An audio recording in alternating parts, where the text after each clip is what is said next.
What's up, everybody? It's your favorite hood healer. It's your favorite hood high priestess. It's your favorite motivational dominatrix. It's your favorite auntie, captain, goddess, king in the place to be. And I want to welcome you back to my channel. You could be anywhere in the world, absolutely positively anywhere in the world. As a matter of fact, you are somewhere in the world, and you're also sharing a little bit of time and place and space with me. So thank you for that. If you like what I'm doing, if you like what you see, if you're feeling this, if you're feeling me, make sure you hit the like button. Make sure you hit the notifications bell. Make sure you hit the subscribe button so you can keep up with all of my shenanigans and happenings and things. And now it is time to get into today's video. So let's get into today's video, shall we? All right, y'all, we are back and we have another installment of Adventures in Being a Recovering Ex-Jehovah Witness. That's right. This time, it's all about tips and tricks for not only successfully exiting the the organized religion of Jehovah Witness, also tips and tricks to help you lead a successful life after being one of Jehovah Witnesses. So let's get all of the way into it. If you don't know, I was raised as one of Jehovah Witnesses. This witchy life has not always been my forte. It actually has always been my forte. All of this was always in me. I was just suppressed and repressed by a lot of things, but being a Jehovah Witness was one of them. I exited well over 20 years ago, and I've been living my best life ever since. It's one of the best decisions I have ever made. I'm gonna go ahead and say this. This is geared toward ex-Jehovah Witnesses, but if you are ex-Mormon, ex-Catholic, ex-extreme religion, you might find something in this for you as well, okay? So I'm not hating. If you're not an ex-Jehovah Witness, you don't necessarily have to leave. There might be something in here for you, okay? Okay. So in my years of being away from being Jehovah Witness, I have encountered more than a few people who have exited and left being one of Jehovah Witnesses. I've seen a lot of success stories. I've also seen a lot of people not do so well. And so this list just really comes from thinking about what I've experienced over the years, good, bad, and ugly, and in between. It also just comes from what I've witnessed from other people, okay? All right, y'all, let's go ahead and take a deep dive. A few things. Number one, these tips are going to be in no particular order. Number two, I do have my air conditioner working in the background, so you might hear that. And number three, they are doing some work outside of my apartment, so you might hear that as well, okay? All right, let's get into it in no particular order, but I do feel like this is going to be really, really important. My first tip and trick is when you want to successfully leave organized religion, most especially and particularly ex-Jehovah Witnesses, self-development is key. Tip number one, self-development is key. Self-development is key. Self-development is key, okay? So where I saw a lot and where I see a lot of people get caught up when they leave organized religion is they do not develop themselves outside of organized religion. Being one of Jehovah Witnesses, you are not really, that is your personality. Your personality is Jehovah Witness. You're not really encouraged or allowed or pushed to develop who you are outside of that. Hobbies and things are often looked down upon and frowned upon. Now, I had a very interesting road with being Jehovah Witness. You can go through my ex-Jehovah Witness playlist and find out the story. But one of the things that I will say that I've said before is we weren't the best Jehovah Witnesses. So I got to explore big parts of myself, my artistic side, my academic side. I got to explore in my political side. I was exploring a lot more of that than other kids were because we weren't the best Jehovah Witnesses. Also, I read a lot, so I was developing, and I didn't necessarily keep to reading, you know, just Jehovah Witness things. I was a big fan of the library and the bookstore, and so I automatically was doing a lot of like expanding of my mind and dealing with different concepts that I really wasn't actually supposed to, but again, my parents weren't super regulating that. But one of the things that I've seen people crash and burn is that they do not develop themselves. They don't develop interests, they don't develop hobbies, they don't develop parts of themselves, they don't develop their mind, they don't develop their opinions about key components that you're indoctrinated with in being a Jehovah Witness, they don't develop themselves. And oftentimes they leave, they find themselves leaving being one of Jehovah Witnesses because it makes them unhappy, but they might go back to being Jehovah Witness because they didn't develop themselves outside of it, even though in going back, they're still not happy with it. But it is something that's familiar, so that's why they go back. So one of the biggest things that you can do if you want to successfully exit and you want to have a good life is develop yourself, okay? Develop yourself, develop your interests, develop your hobbies, explore yourself, explore new things, but really work on developing yourself physically, developing yourself mentally, developing yourself emotionally, developing yourself in all of the ways. Being a Jehovah Witness stunts you in a lot of ways. It stunts you in a lot of ways, and there's a lot of isolation that happens in being one of Jehovah Witnesses. So self-development is key, and not just like when you leave, it's going to be self-development your entire life, okay? So make sure that you pursue self-development, and that's one of the things that'll keep you good, safe, and balanced. Tip number 2, establish a safe and secure support system, okay? You are going to need a support system. You are going to need a support system. Being Jehovah Witness, a lot of times, like I said, it's very isolating, and your entire world revolves around people who are Jehovah Witnesses. I came from a situation where my family was Jehovah Witnesses, my mom's side of the family and my father's side of the family, so I wasn't going to get any support from either of those sides of the family. I wasn't going to get any support, and I didn't. So one of the things that I was focused on, hyper-focused, was getting a physical support system, okay? And it was kind of touch and go for a second. Like, I was developed in a lot of places, and I was also naive in a lot of places, and there was just, I had a lot going on. I ended up attracting some really good people and was able to lean on them. And eventually, I think it's really important to find people who are outside of that religious space to be your support system. And eventually, when you're deep enough in your healing, I think it's also appropriate to find people who've also left that space, you know? Because there are people, you need the outside perspective of people who've never been in it before, and you need, I think it's really, it's integral to have the perspective of people who have been in it before and left. I was fortunate enough to encounter those people in real life. We live in a digital age now. So Facebook groups, social media groups, utilize those things to find ex-Jehovah Witnesses or ex, you know, if you are Mormon or whatever. But a support system is going to be integral just to help you get through. You're going to need to process. There's going to be spaces and times when it's very lonely.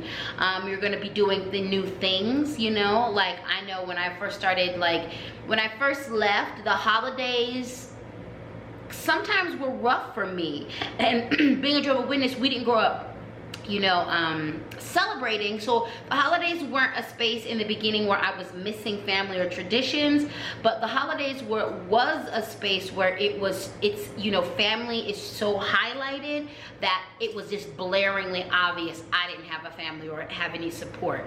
So, and also just some of the most random things would bother me. So having your support system to help you process, to help support you when you're having a bad day or when you are dealing with really difficult parts of your past is going to help you not only successfully leave, but also build a successful life after.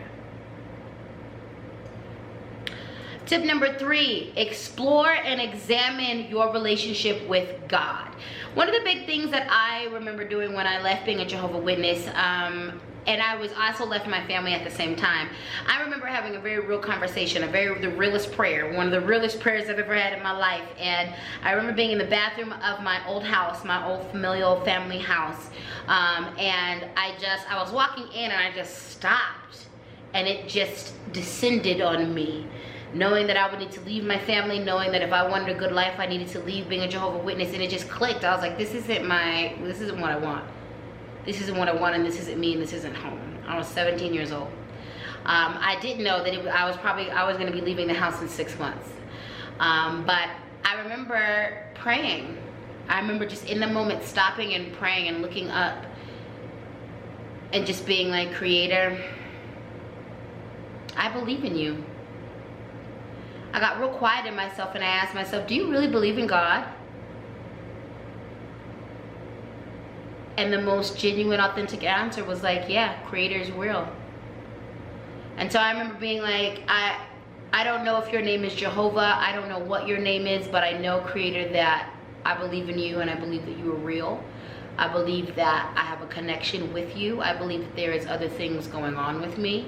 I believe that being a Jehovah Witness is not where I want to be. It's not my way of connecting with you.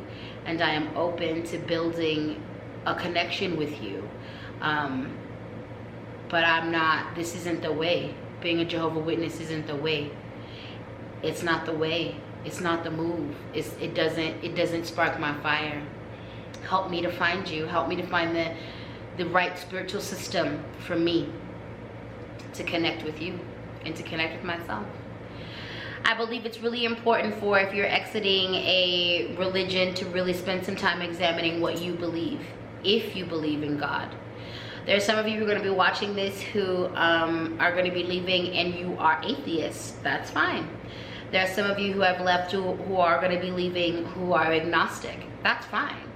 There are some of you who are going to be leaving or have left who are deeply spiritual, and that's fine, okay? But explore your relationship with Creator.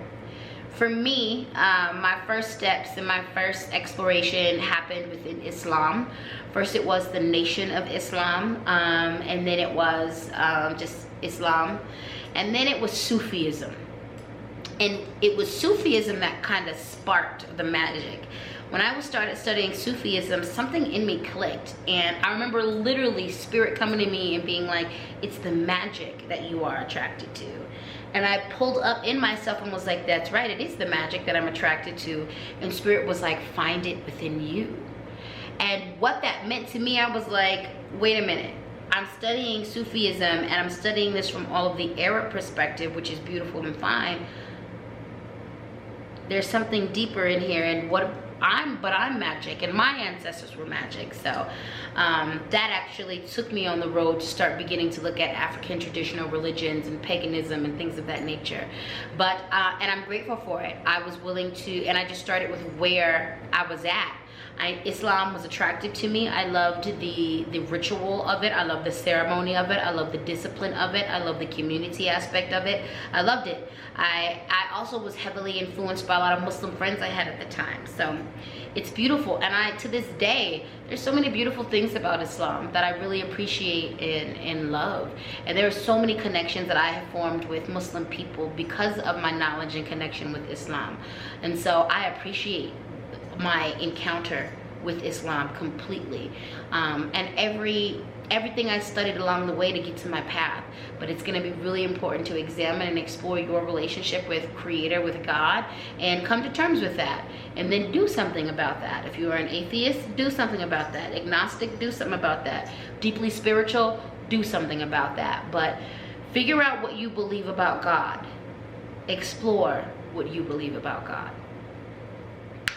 Tip number 4, acknowledge the good things that you got. When we are leaving a religion, it's super easy to acknowledge the abuse or the messed up treatment that we got from that space.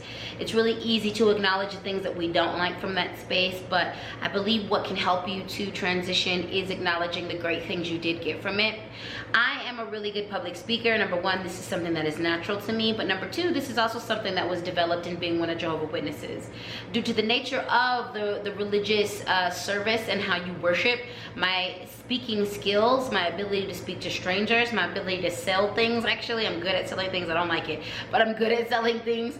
I don't like selling things. I don't mind selling things, but I don't like taking advantage of people or selling things to people that they don't need. Don't like that, but I'm good at it. Yeah, I got some really good things from being a Jehovah Witness, and like I used to feel so bad when I would think about it. There came a point where I was distanced enough and I had left and I was not going back. It was obviously clear I was never backtracking, but I would have these moments where I thought of like really good memories, and I would be warring with myself like, but if it was so good, why did you leave? So just acknowledging when I finally just became at peace with being like, hey, you're never going back there, but also you got some good things from that place. So don't act like it was all bad. Most of it was bad. But not all of it was bad. So that's gonna help you, in my opinion, along your journey to successfully, exiting extreme religion and forming a new life, is acknowledging the good things that you did get from it, because you got some good things from it. You might have. Some of you might not have at all. So if you didn't, don't feel bad. That tip is not for you. But if you did, power to the people. It's okay for you to claim the good things you got from it. It's okay to own it. And it's okay to celebrate the good moments, the good memories, the good times you had. It's okay to celebrate them. It's okay to celebrate them. It's okay to like hold those in high esteem. So acknowledge the good times and the good things you got from it. Tip number 5, it's okay to grieve. It's okay to grieve. Grieve. Grieve.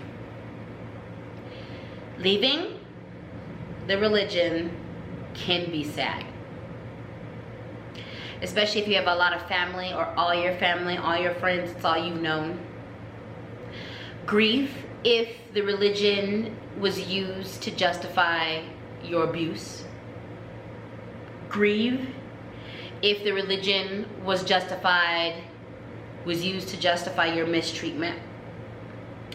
Grieve if people who had positions within the religion use their positions to abuse you, mistreat you. Grieve. Grieve.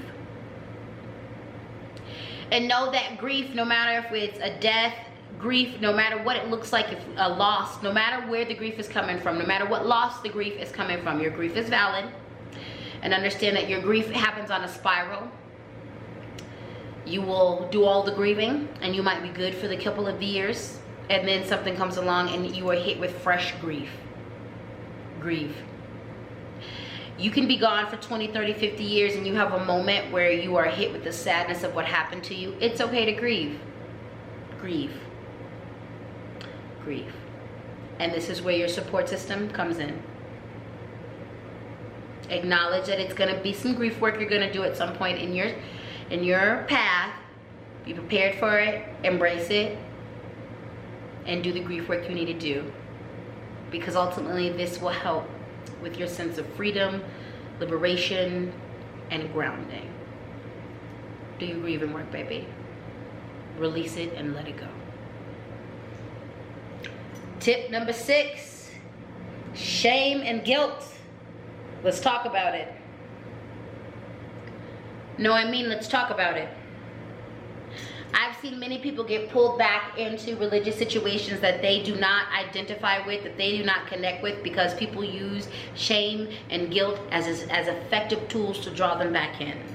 I've seen people's own internalized shame and guilt draw them back into a situation that's not safe for them. If you are dealing with shame and guilt, know that number 1, it is by design. Number 2, deal with it. If you got to see a therapist, if you got to process with your friends, if you got to process within your new spiritual system, whatever you have to do, deal with the shame and the guilt and then release it. Again, I have watched shame and guilt drive people back to situations that were not good for them. But because they didn't want to stand, or they could not stand under the weight of shame and guilt, they went back. Don't be ashamed of the decision you made, especially if that decision you made was best for you. Work with the shame and the guilt, because if you don't, it can double down, it can compound, it can build on itself. I've watched people get shamed and guilted by their family, and then life happens. A couple of bad things happen to them, because just life happens. Bad things happen to everybody. And because of that, the presence of that shame and that guilt, these bad things happening, they took that as a sign that this was the wrong path, and they went right back to being a Jehovah Witness, and that was not the right path for them. But really, if they had dealt with their shame and their guilt, they would have been able to deal with those situations, those life situations, and move on and continue on their path. So deal with the shame and the guilt. Know that if you have family, friends, folks in the fold that are trying to get you back, that shame and guilt are going to be a big and most major and very potent and effective tool to get you back there. So work with it, talk about it, process it, release it, deal, dissect it, heal it, deal with the shame and the guilt. Tip number 7. Spiritual abuse is real, so deal with it accordingly. I speak to the fact that I'm a survivor of mental, emotional, physical, and spiritual abuse. And I consider all of them heavy, and all of them damaged me. Spiritual abuse is, in my opinion, when someone abuses your spiritual system in order to put you and keep you in an oppressive state. When they use spirituality or your spiritual systems in order to create a space inside of you to be available for abuse. I was spiritually abused. My spiritual system was used to justify the physical, emotional, and mental abuse I was suffering at the hands of my father. It was also used to justify all of my abuse in general. But also it abused me. Some of the things that we were made to do as Jehovah Witnesses, it wasn't uplifting, it was abuse. It was abuse. It was abuse. Spiritual abuse is real. Spiritual abuse is real. If you were a victim of spiritual abuse, acknowledge it and deal with it accordingly. Deal with it accordingly. Otherwise, you might fall prey to the same tactics, and those tactics can be used to draw you back in. I have watched people who have been spiritually abused and abused otherwise, and I have watched these perpetrators use the same tactics to draw them back in. And because the people did not address it, they were these ways in which they were able to be hooked in were never healed, they were never addressed, they were never looked at. So it was almost like an exposed wound that these experienced predators preyed on and used to draw them back in. So if you have experienced spiritual abuse, talk about it, process it, deal with it, work with it, so that those wounds have a chance to heal, and these experienced predators don't use that to hook you back in. Tip number 8 is a question I want you to ask yourself. 8. Do I have beef with God, and do I have beef with organized religion? Do I got a problem with God? Do I have a problem with organized religion? And if you have a problem with both, it's okay. If you have a problem with one or the other, it's okay. But you should ask yourself that question and work it out. You should work it out, you should work it out, you should work it out. Due to all the things that happened to me under being one of Jehovah Witnesses, I had a lot of beef with organized religion, and I was very triggered when it came to any organized religion for a long time. Islam was the only thing for a long time that didn't trigger me, but any type of Christianity, any type of anything triggered me for a very long time if it resembled organized religion. And then eventually Islam actually started bothering me as well. So yeah, I had a beef with organized religion, and I had the beef with organized religion because of the abuse that I experienced under being one of Jehovah Witness. Now, it was really important for me to ask myself this question because I knew I had a connection to Creator, to God, to spirituality. So I knew if I wanted to be successful in a spiritual system that called to me, I needed to examine what I felt about organized religion and do something about it. I had to ask myself, did I have beef with God? Did I have a problem with God? And there was a moment when I did. When I really got away from, when I got good and away from my family and was in a safe place, I raged hard. I had like a good month where I was hateful towards God. I cussed God out every day. I prayed the foulest prayers. I was mad, and I had every reason to be mad. And I remember spiritually the very last prayer where I just was mad and just going off to God. I remember when I was absolutely depleted after that prayer, and I was just in a heap of like and Creator being like, are you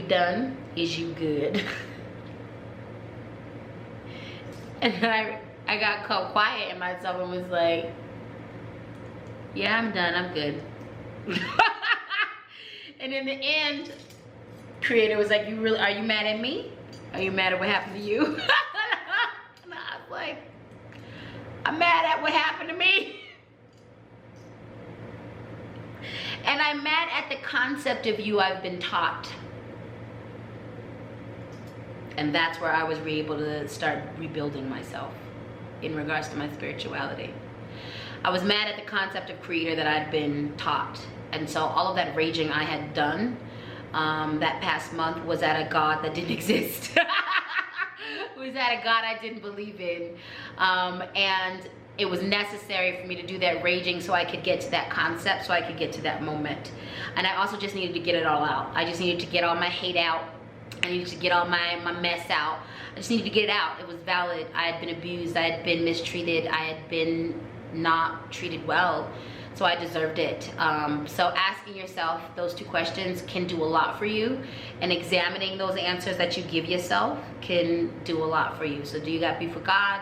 Do you have beef with organized religion? Ask yourself and be honest with when and how you answer. Tip number 9. Commit to this as the lifelong work it is. This is lifelong work. This is work that you will be doing for the rest of your life. You will be healing from this for the rest of your life. It's not going to be a one and done situation. So you will be better in 1 year. You'll be better in 3. You'll be better in 5. You'll be better in 10. But this is something that you're going to be working with for forever. So commit to it as the lifelong work it is. And I'll tell you that it gets better every year. And if you commit to it as a lifelong work, when the snafus happen, they're going to be much easier to deal with. All right, so tip number 9, commit. This is lifelong work. You're going to do this healing work around leaving organized religions pretty much for the rest of your life in some way, shape, or form or capacity. So commit, my loves. Commit. All right, my loves, that's it. That's all I got for you for today's video. I hope this landed. I hope this gave something to you. I hope this uplifted you. It informed you. It educated you. It comforted you. It did whatever it was supposed to do for you. Thank you so much for your time and attention. I appreciate you. Your time and attention is valuable, and I appreciate the fact that you spent some time with me. So thank you, thank you, thank you.